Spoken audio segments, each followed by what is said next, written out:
அண்ணா, இன்னைக்கு இது தளபதி திருவிழா.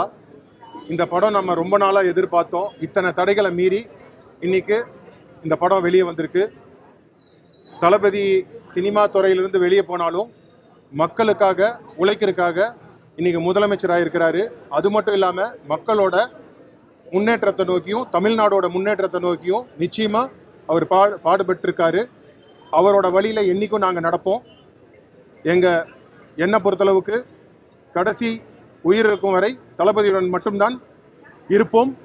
நிச்சயமாக மக்களுக்கு நிறைய விஷயங்கள் நல்லது பண்ணிட்டு இருக்காரு இந்த 2 மாச ஆட்சியில்.